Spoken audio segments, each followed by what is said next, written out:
Berikut update perang Rusia versus Ukraina hari ke-840. Departemen Luar Negeri Amerika Serikat mengatakan bahwa tidak ditemukan bukti pelanggaran HAM berat oleh Batalion Neonazi Ukraina, Azov. Setelah keputusan tersebut, Amerika Serikat mengatakan akan mencabut larangan mengirim senjata kepada Brigade Azov. PBB memasukkan Rusia ke dalam daftar hitam karena lakukan kejahatan terhadap anak-anak. Keputusan penggunaan aset-aset Rusia yang dibekukan akan diumumkan pada KTT G7. Selengkapnya, berikut update perang Rusia versus Ukraina hari ke-840. Dikutip dari The Guardian, tidak ditemukan bukti pelanggaran HAM berat pada Brigade Azov. Departemen Luar Negeri mengatakan pada hari Selasa bahwa mereka tidak menemukan bukti adanya pelanggaran yang dilakukan Azov. Sebelumnya, AS melarang mengirim peralatan dan pelatihan kepada unit militer asing. Menurut Undang-Undang AS, ini adalah pelanggaran HAM berat. Setelah hasil investigasi AS menyatakan Brigade Azov tak bersalah, mereka mengatakan keputusan tersebut adalah sebuah sejarah. Ini adalah halaman baru dalam sejarah unit kami, kata Brigade Azov dalam sebuah pernyataan.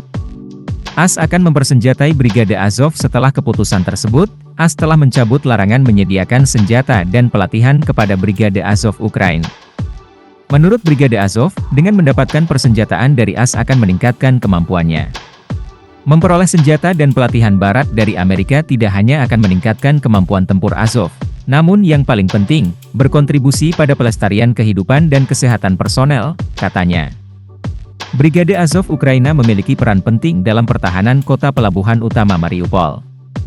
Azov dimasukkan ke dalam Garda Nasional Ukraina sebagai Brigade Pasukan Khusus ke-12.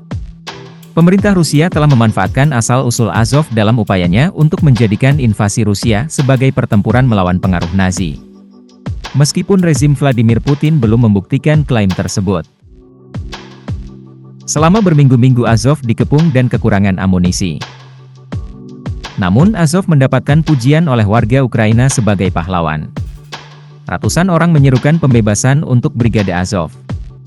AS akan mengirimkan sistem rudal Patriot kepada Ukraina. Pada hari Selasa, dua pejabat AS mengumumkan pihaknya akan mengirimkan sistem rudal Patriot baru untuk Ukraina. Langkah ini tentunya disetujui oleh Presiden Joe Biden. Rudal ini merupakan rudal kedua yang memiliki sistem Patriot yang dikirimkan AS kepada Ukraina. Laporan PBB mengatakan kekerasan anak-anak telah mencapai tahap ekstrim menurut data PBB. Anak-anak yang mengalami kekerasan pada tahun 2023 telah mencapai tingkat ekstrim, terutama di negara Ukraina. PBB memasukkan Angkatan Bersenjata Rusia dan kelompok bersenjata yang berafiliasi dengannya ke dalam daftar hitam untuk tahun kedua atas pembunuhan dan pencacatan anak-anak serta penyerangan terhadap sekolah dan rumah sakit di Ukraina. Penggunaan aset-aset Rusia yang dibekukan akan diumumkan pada KTT G7. Aset-aset Rusia ini nantinya akan digunakan Ukraina dalam peperangan. Namun langkah-langkah penggunaan baru akan diumumkan pada KTT G7 yang akan digelar di Italia pada minggu ini. Juru bicara Dewan Keamanan Nasional John Kirby berharap anggota G7 akan menyetujui kesepakatan mengenai penggunaan keuntungan dari bunga sebesar 300 miliar euro aset Bank Sentral Rusia yang dibekukan sebagai jaminan atas pinjaman ke Ukraina. Zelensky ingin Rusia hadir di KTT kedua. Presiden Ukraina, Zelensky mengatakan pihaknya ingin Rusia menghadiri KTT kedua berikutnya. Tujuannya agar internasional dapat menyepakati peta jalan untuk mengakhiri perang. Kepala kantor Zelensky, Andriy Yermak mengatakan formasi negosiasi yang disetujui Moskow merupakan pengalaman yang buruk. Menurutnya negosiasi tersebut memiliki arti perang dapat diakhiri di atas landasan dukungan yang luas sejak awal dan berakar pada hukum internasional. Kami berencana untuk bersama-sama mempersiapkan rencana bersama yang akan didukung oleh semua negara yang bertanggung jawab ini. Dan kami sedang mencari kemungkinan, pada pertemuan puncak kedua, untuk mengundang perwakilan Rusia, dan bersama-sama mempresentasikan rencana bersama ini. Lebih dari 90 negara akan hadir di KTT.